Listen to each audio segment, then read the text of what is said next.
जय हिंद साथियों, welcome to Gayle academy. आप सभी लोगों के लिए गोल्डन अपॉर्चुनिटी है अगर आप पीएचडी करना चाहते हो। बहुत सारी लड़कियां हैं और बहुत सारे लड़के हैं जो ये कहते हैं सर घर से परमिशन नहीं है कि दूसरे स्टेट में जाके पीएचडी करें, बहुत दूर पीएचडी ना करना पड़े। पीएचडी में गाइड लोग बहुत दौड़ाते हैं और बार-बार आना-जाना सर थोड़ा-सा डिप्रेशन भी रहता है, अकेले रहेंगे कहाँ? और कोई ऐसी यूनिवर्सिटी सर आप बता दीजिए जहाँ पे ज़्यादा भाग-दौड़ ना करनी पड़े और पूरे 3 साल या 5 साल में बहुत मिनिमम भाग-दौड़ में मेरी पीएचडी कंप्लीट हो जाए और मैं अगर जेआरएफ वाला हूँ तो मुझे फेलोशिप भी बराबर मिलती रहे। तो यकीन मानिए ये वीडियो आपके लिए है और इस यूनिवर्सिटी में मैं कहता हूँ हर किसी को अप्लाई करना चाहिए, चाहे वो भारत का किसी भी स्टेट का हो, चाहे यूपी का हो, झारखंड का हो, बंगाल का हो, राजस्थान का हो, हरियाणा का हो, एमपी का, उड़ीसा कहीं का भी हो। बिहार में जिस यूनिवर्सिटी का निकला हुआ है ना, यकीन मानिए मेरे खुद 4 फ्रेंड इसमें पीएचडी कर रहे हैं जिनसे मेरी बराबर बातचीत हुई। कहें यकीन मानिए राघवेंद्र सर, हम लोगों को कुछ करना ही नहीं पड़ता, सिर्फ 1-2 बार जाके प्रोफेसर से मिलते हैं, सारा काम होना शुरू हो जाता है। तो अगर आप इस वीडियो पे नए हो तो वीडियो को लाइक कर लीजिएगा, चैनल को सब्सक्राइब कर लीजिएगा। चलिए बात कर लेते हैं वीडियो की रूपरेखा को। ये विश्वविद्यालय Tilak Manjhi Bhagalpur university PAT PhD admission test out हो गया है 2026 का, लेकिन सेशन 2024 रहेगा। तो घबराने की कोई बात नहीं कि सर आप 2026 बता रहे हैं, लेकिन जब हम अप्लाई कर रहे हैं तो 2024 दिख रहा है। तो कोई दिक्कत नहीं, वो सेशन 2024 है। तो हम लोग बात करेंगे एप्लीकेशन की डेट क्या रहने वाली है, कौन से व्यक्ति हैं जो एलिजिबल है इसमें अप्लाई करने के लिए, और एंट्रेंस एग्जाम का जो प्रोसेस है वो क्या रहने वाली, फीस कितनी लगेगी। सबसे ज़रूरी चीज़ तो फीस ही है। हम बच्चों के लिए क्या है, पैसा सर बहुत ज़रूरी है, वैसे भी मांगने पे मिलता नहीं, 4 बार पहले मिल जाता है। सिलेक्शन प्रोसेस क्या रहने वाला है, सब्जेक्ट और सीट्स कितनी है वो भी बात करेंगे। 600 से ज़्यादा सीट आई है, बहुत भारी भरकम मात्रा में सीट आई है। 31 विषयों में सीट आया है। आप सभी का सब्जेक्ट आ गया। आप कोई बच्चा ये बिल्कुल नहीं कहेगा सर मुझे जानकारी नहीं मिली, आपने मुझे बताया नहीं, मेरे सब्जेक्ट का आया नहीं, ये आप कह नहीं सकते आज के बाद। सिलेक्शन कैसे लें, इन सारे बिंदुओं पे हम लोग बातचीत करने वाले हैं। तो वीडियो को लाइक कर दिया है ना? हाँ, चैनल को सब्सक्राइब कर लीजिए, कमेंट करिएगा, टेलीग्राम चैनल, व्हाट्सएप चैनल को ज्वाइन कर लीजिएगा, ठीक? अब सबसे पहले ये जो भागलपुर यूनिवर्सिटी है, जिसको तिलक मांझी भागलपुर यूनिवर्सिटी कहते हैं, बिहार में है। अब इसमें जो अप्लाई करना है वो 26 मई से आप अप्लाई करना शुरू कर देंगे। 26 मई से स्टार्ट होगा। ये 26 मई से क्या हो जाएगा, स्टार्ट हो जाएगा फॉर्म, और 10 जून इसका लास्ट डेट है। 10 जून क्या है, लास्ट डेट है। इसके अलावा भी आप 11 जून से लेके 16 जून के बीच भी अप्लाई कर सकते हैं। बात ध्यान से समझिएगा। 26 को स्टार्ट होगा, आज 22 है, 4 दिन बाद स्टार्ट हो जाएगा।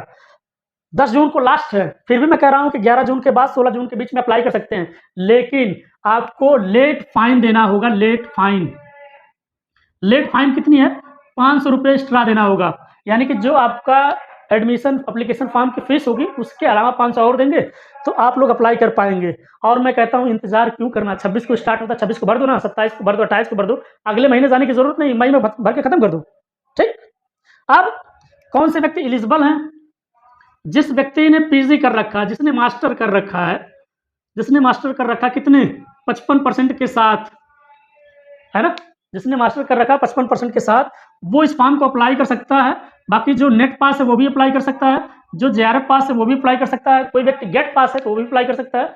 अगर आप बिहार का बेट पास हैं तब भी आप अप्लाई कर सकते हैं, अगर आप सीएसआईआर नेट पास है तब भी आप अप्लाई कर सकते हैं। अब इसमें बेनिफिट इनको मिलेगा, और जो पीजी हैं, जो मास्टर हैं, ओनली पीएचडी क्वालिफाई हैं, उनको एग्जाम देना है पैट, है ना? और जगह इसको रेट बोला जाता है, रिसर्च एलिजिबिलिटी टेस्ट, लेकिन भागलपुर यूनिवर्सिटी में इसको पैट बोला जाता है, पीएचडी एडमिशन टेस्ट बोला जाता है, ठीक? अब अगले चीज देख लीजिए, एंट्रेंस एग्जाम जो प्रोसेस है, इसमें आपका जो सब्जेक्ट है वो प्लस रिसर्च मेथडोलॉजी के क्वेश्चन आएंगे। इसका 60% क्वेश्चन आएगा, इसका 40% क्वेश्चन आएगा, है ना? जैसे मान लीजिए आपका सब्जेक्ट हिंदी है, हिंदी से 60 क्वेश्चन आएंगे, 40 क्वेश्चन आपके आएंगे रिसर्च मेथडोलॉजी से, शोध विधि से। इसीलिए आप सभी लोग क्या करिए, अपना रिसर्च का जो पेपर है उसमें से सिर्फ एक टॉपिक पढ़िए, रिसर्च शोध पढ़िएगा। जो आपका विषय है यूजीसी नेट जेआरएफ का सिलेबस पूरा पढ़ डालिएगा, वहीं से आएगा, कुछ अलग से आने वाला नहीं है। तो ये रहेगा, और आप इसको निकालेंगे तो आपका सिलेक्शन के चांस बहुत ज़्यादा हैं। आप देखिए जो ओबीसी हैं, जो जनरल वाले हैं, ईडब्ल्यूएस है, इनकी फीस 1500 लगेगा। जो एससी हैं, एसटी हैं, इनकी फीस 1000 रुपये लगने वाली है, ठीक?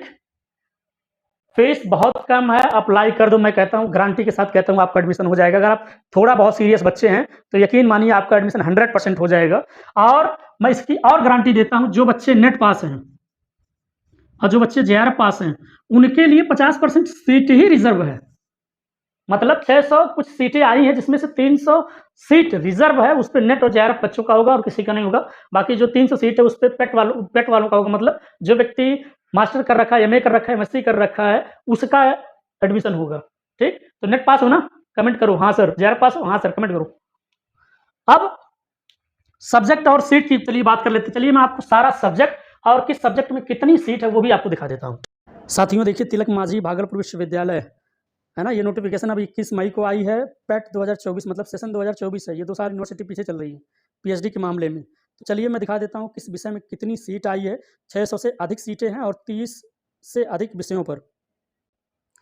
आप सभी लोग देख लीजिए, जो साइंस में है, बॉटनी में 13 सीट है, केमिस्ट्री में 63 सीट है, अरे बाप रे बाप। मैथ में 68 सीट है, फिजिक्स में 15 सीट है, जूलॉजी में 12 सीट है, स्टैटिक्स में 11 सीट है, बायोटेक्नोलॉजी में 6 सीट है, कॉमर्स में 21 सीट है, वाह। इकोनॉमिक्स में 53 सीट, भाई सभी लोग इकोनॉमिक्स में अप्लाई करिए। ज्योग्राफी में 26 सीट है, हिस्ट्री में 15 सीट है, होम साइंस में 21 सीट है, पॉलिटिकल साइंस में 29 सीट है, साइकोलॉजी में 39 सीट है, सोशियोलॉजी में 25 और इकोनॉमिक्स में 11 सीट है, अम्बेडकर थॉट पे 4 सीट है, म्यूजिक्स में 5 सीट है, गांधी थॉट पे 6 सीट है, आईआरपीएम पे 29 सीट है, एंशिएंट हिस्ट्री में 7 सीट है, इंग्लिश में 42 सीट है, हिंदी में 37 सीट है, मैथिली में 10 सीट है, फिलॉसफी में 33 सीट है, संस्कृत में 28 सीट है, उर्दू में 6 सीट है, बांग्ला में 8 सीट है, ऐसे करके पर्शियन में 1 सीट है। टोटल देखिए आपको समझ में आ जाएगा 638 क्या है, 638 सीट है। तो आप सभी लोग इस पे अनिवार्य रूप से अप्लाई करिए। ठीक? सिलेक्शन कैसे लें? मुझे पीएचडी करना है सर, भारत की जो सबसे बड़ी डिग्री है मुझे लेना है। और ऐसे में सबसे इम्पोर्टेंस हो जाता है कि सही समय पर सही सूचना और सही समय पर सही एक्शन लेके कदम बढ़ाना। और सिलेक्शन कैसे लें? देखिए, किसी भी यूनिवर्सिटी में पीएचडी एडमिशन का जो सबसे बड़ा रोल होता है वो इंटरव्यू का होता है, वाइवा का और आपके रिसर्च प्रपोजल का। इसमें होता क्या है कि जो वाइवा होता है ये आपका टोटल 15 नंबर का होता है, जो रिसर्च प्रपोजल होता है वो 5 नंबर का होता है। कोई व्यक्ति जेआरएफ पास है तो उसको 10 नंबर मिलता है, कोई व्यक्ति नेट पास है तो उसे 7 नंबर मिलता है। तो 15 और 20, 10, 30, मैंने 37 बना दिया है। तो वाइवा का कटता है, ये हो गया 10, 5, 15 और 7 नंबर इसका, तो हो गया कितना 22, 8 नंबर हो गया वाइवा का। ठीक? ये रहता है सेक्शन। अब इसमें सबसे बड़ी चीज़ इम्पोर्टेंस ये हो जाती है कि सर जेआरएफ पास है तो क्या मुझे ओवर स्मार्ट बनना चाहिए कि मेरा एडमिशन हो जाएगा, मुझे 10 नंबर मिलेगा ही मिलेगा? आपके बिहेवियर, आपके रिसर्च प्रपोजल, आपके टॉपिक, आपका इंटरव्यू कैसा गया, आपका बेसिक क्वेश्चन की तैयारी कैसी है, उसी के बेस पे आपका एडमिशन होगा। आपकी मेथोडोलॉजी क्या रहने वाली है, आपके आउटकम क्या होंगे, आपके ऑब्जेक्टिव क्या होंगे, आपका रिसर्च गैप क्या है, आपको कैसे पता चला कि आपको पीएचडी करना चाहिए, आपको ये कैसे पता चला कि आपको इसी टॉपिक पे पीएचडी करना चाहिए। और बहुत सारे बच्चे होंगे, सर हमें कुछ समझ नहीं आ रहा है कि आप क्या बता रहे हो, टॉपिक क्या होगा, कैसे टॉपिक चुनेंगे, कैसे लिखेंगे, क्या फॉर्मेट होगा। कोई हेडेक वाली बात नहीं। पहला काम फॉर्म अप्लाई करिए, दूसरा काम गेला एकेडमी को ज्वाइन करिए। अब कहीं पे कोई दिक्कत आती है तो आप लोग 9473703166 इस पर आप संपर्क करेंगे तो आपको इंटरव्यू प्रिपरेशन की पूरी तैयारी करा जाएगी कि इंटरव्यू में आप कैसे बोलना है, इंटरव्यू में कैसे फेस करना है, क्या कपड़े पहन के जाना है, क्या क्या डॉक्यूमेंट लेके जाना है, रिसर्च प्रपोजल किस फाइल में रखना है, किस फॉर्मेट में रखना है। First impression is last impression. जब प्रोफेसर के सामने ऐसे फाइल लेके जाओगे ना, सर ये मेरा रिसर्च प्रपोजल, सर ये मेरा ये रिसर्च, देखते ही अगर उनका मूड खुश हो गया कि वाह क्या कमाल बनाया है यार, तो 5 नंबर फिक्स हो गया। बाकी 5 तो बातचीत करने में निकल जाएगा। ठीक? समझ पा रहे हो बात को नहीं? इसलिए रिसर्च टॉपिक यूनिक और रिलेवेंट होना चाहिए जो वर्तमान कंडीशन में एप्लीकेबल हो। तो आप सभी लोगों को मैं बताता हूँ, आपका कोई भी विषय हो, मुझे बहुत सारे रिसर्च प्रपोजल बनाने का एक्सपीरियंस है। हर एक सब्जेक्ट में मेरी अपनी टीम काम करती है। आपका रिसर्च प्रपोजल बन जाएगा, आप इस पे संपर्क करेंगे, आपकी इंटरव्यू प्रिपरेशन कराई जाएगी। इस बात की मैं पूरी गारंटी लेता हूँ कि पूरे विश्वविद्यालय में आपका रिसर्च प्रपोजल और उसका फॉर्मेट और उसका लिखने पढ़ने और उसका जो क्रम और ढंग होगा सबसे बेहतरीन होगा। और यकीन नहीं आएगा तो मिला के देख लीजिएगा। तो संपर्क करिए इस नंबर पे। ठीक? वीडियो को लाइक कर लीजिएगा, चैनल को सब्सक्राइब कर लीजिएगा, क्योंकि गेला एकेडमी अब पूरे भारत की जिम्मेदारी ले रहा है पीएचडी स्टूडेंट की। और पूरे भारत के central university, state university, private university, deemed university, अन्य जितने भी यूनिवर्सिटियाँ, आईटीआई वगैरह सबका इन्फॉर्मेशन देने वाला है। तो जय हिंद, जय भारत।